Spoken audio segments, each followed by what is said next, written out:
So, when we study about the primarily close angle glaucoma, then in that we see when there is a acute congestive attack, so recurrences are common with the every attack, and there is a further lowering of the vision and permanent adhesion of the root of the iris to the inner surface. So there is a permanent adhesion to the root of the iris to the inner surface of the cornea. So there is a peripheral anterior synechia, and these anterior synechia start at the upper part of the angle and is spread to the periphery. So it starts from the upper angle of the upper part of the angle and it spread to the periphery.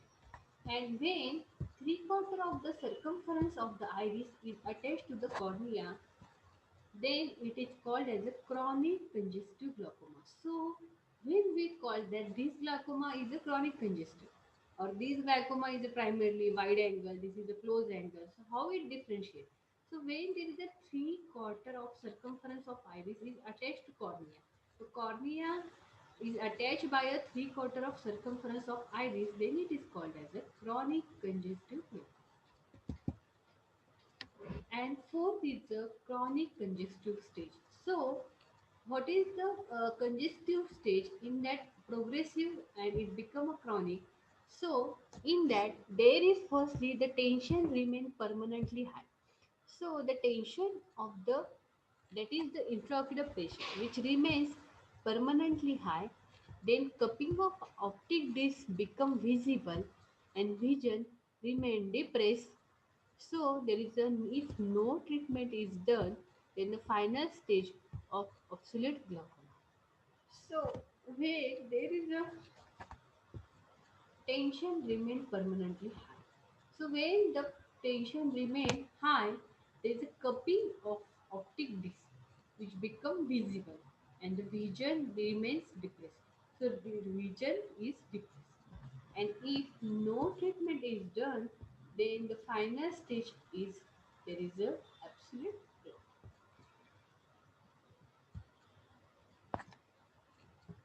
So fifth is a obsolete glaucoma. So obsolete glaucoma is defined as there is a complete blindness. So patient can't see anything. There is a completely blindness and it is a very painful. So it cannot bear, patient cannot bear the pain of this obsolete glaucoma.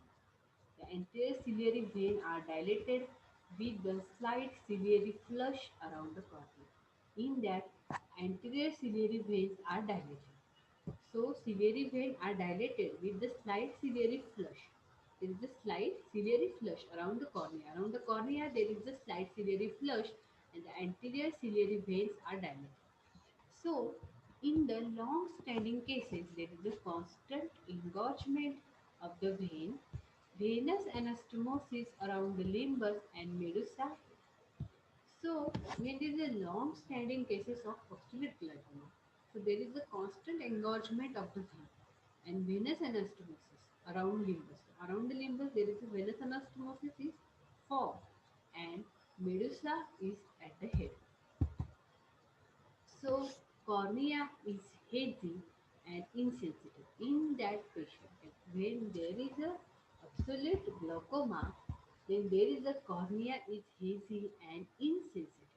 So, anterior chamber is very shallow and iris is atrophic.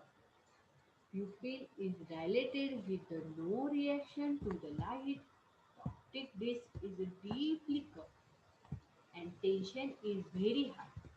Eyes is stony hard, and other changes are that the cornea become ulcerated, the corneal ulcer may perforate, so it occur that panophthalmitis, and in long term, the eye may shrink as a result of the pressure. There is atrophy of the ciliary body. So cornea is hazy. Cornea become hazy and there is insensitiveness. So the anterior chamber is very sharp and iris is atrophic. So pupil is dilated with there is a no reaction to it. Pupil become dilated. There is a dilatation of the pupil and there is a no reaction to the right. There is a no any reaction. to do. With the optic discs are deeply cut. So, as before we see there is a cupping of optic disc. So, in that the optic disc is deeply cut and the tension is very high, eyes is a stony hard. So in the ocular glaucoma, the eyes become a stony hard. Tension is increases, it's very increases high. And other changes are that cornea become ulcerated. So cornea ulcerate and cornea ulcer may perforate. So there is a panophthalmitis and in long term the eye may shrink as a result of pressure atrophy of the severity. So in long-term cases, the eyes become shrink. There is a shrinking of the eyes, and which result in the pressure atrophy of the ciliary cord. So, what is the test of the close angle glaucoma?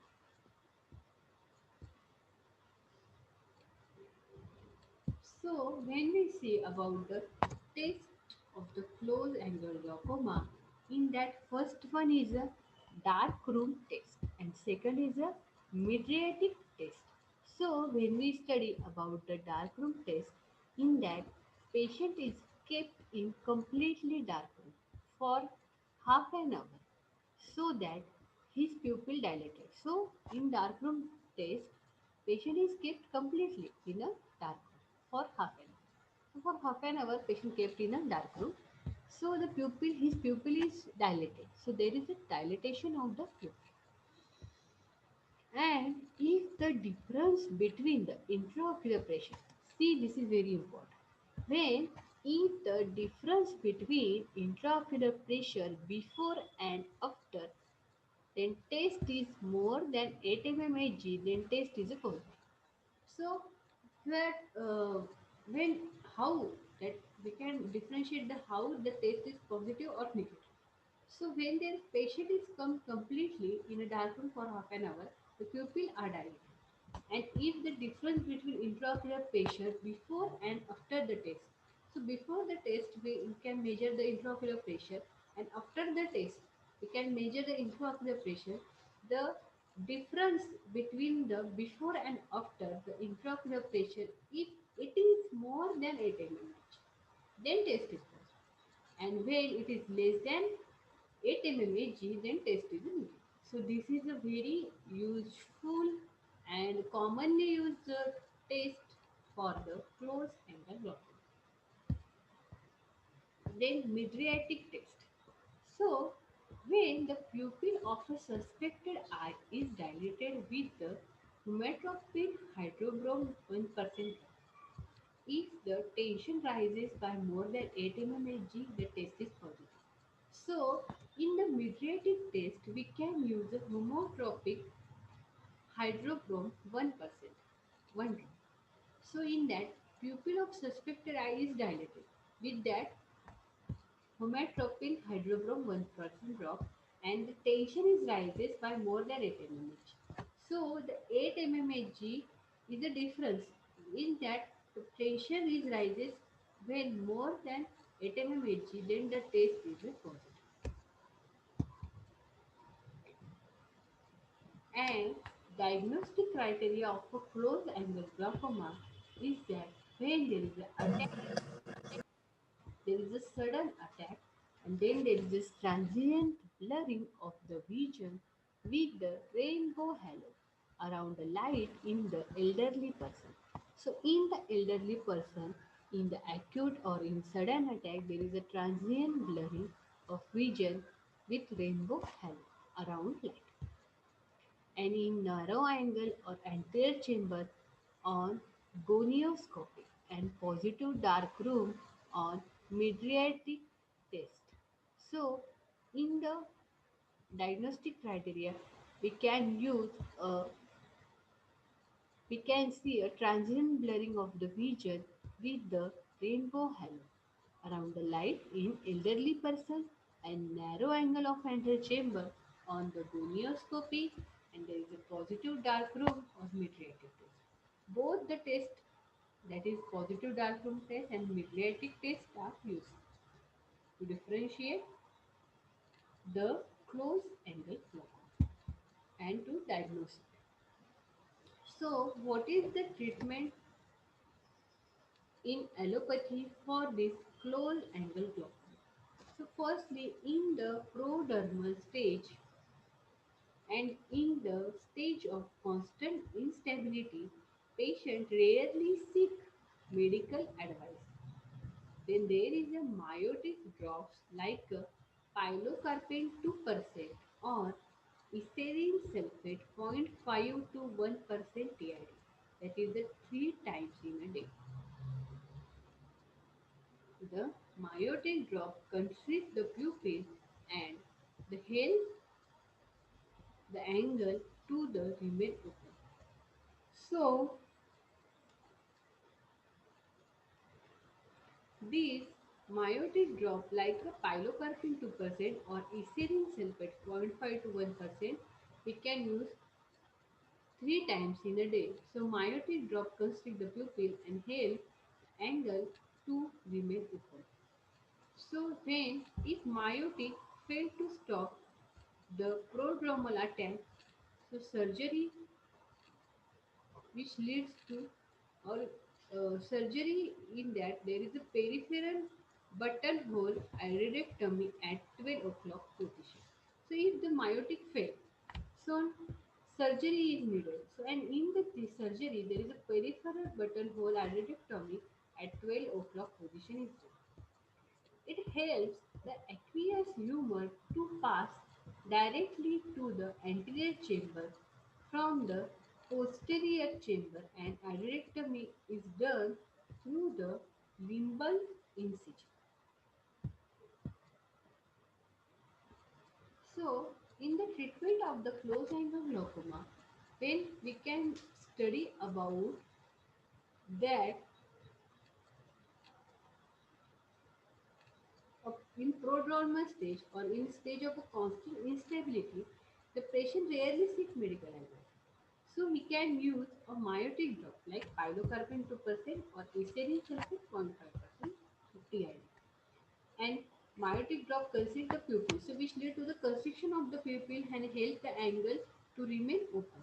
So if meiotic fails, then only there is a need of the surgery. So, in the surgery, there is a peripheral buttonhole aderectomy and 12 o'clock position is needed, and it helps the aqueous humor to pass directly to the anterior chamber from the posterior chamber. And aderectomy is done through the limbal incision. So, second, that in the acute congestive attack, there is a medical that pilocarpine 2% 1 drop 1 hourly and tablet Diamox 250 mg orally, that is TID, with the K bicarbonate 1 to 3 gram orally to prevent the side effects of Diamox. Diamox lowers the intraocular pressure by decreasing the formation of aqueous humor, and IV 2% mannitol can be given with the injection pethidine 100 mg IM for the pain. And in the congestion, the hydrocortisone 1% drop 1 hourly can be used to relieve the congestion. And if it is not treated with all these, then surgically tension is not controlled by medical treatment in 12 hours. So, surgical treatment is used when there is a tension is not controlled by medical treatment in 12 hours. So, we can wait for 12 hours by using such a medicine like in acute congestive stage, we can use medically the pilocarpine 2% drop 1 hourly, tablet Diamox 250, IV 2% mannitol, injection pethidine 100 mg for pain, and hydrocortisone 1 drop 1% drop 1 hourly for the congestion. And if the intraocular pressure at the tension is not controlled by medical treatment in 12 hours, then we can think about the surgery. So next is in the congestive stage. So what is the treatment of in the congestive stage? That is in that we can use a meiotic are useless. So meiotics is useless in congestive and peripheral anterior synapse are already developed. and therefore only peripheral buttonhole anerectomy is not useful. And there is a fistulizing operation, that is the trabeculotomy or iridoclasis should be done. So trabeculotomy is the main treatment is useful in a congestive stage. Biotics are useful in this stage because there is a peripheral anterior is already developed.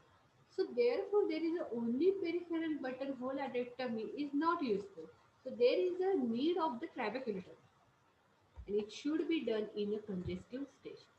So, fourth one is the stage of absolute glaucoma. So, what is the treatment of the absolute glaucoma? That there is a troublesome pain, then eye is enucleated.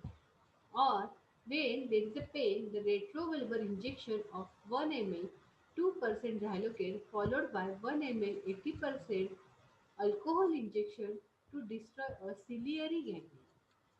So, when there is a troublesome pain, then eyes are enucleated, or when there is pain are retrovulvar, then injection of 1%, 1 ml 2% xylocaine followed by 1 ml 80% alcohol and injection to destroy a ciliary ganglion. Then it is useful in the stage of absolute glaucoma. Then second one is next is the secondary glaucoma. So today we can stop here and in the next session for the tomorrow we will study about the secondary glaucoma. Till that, have a good day. Bye bye.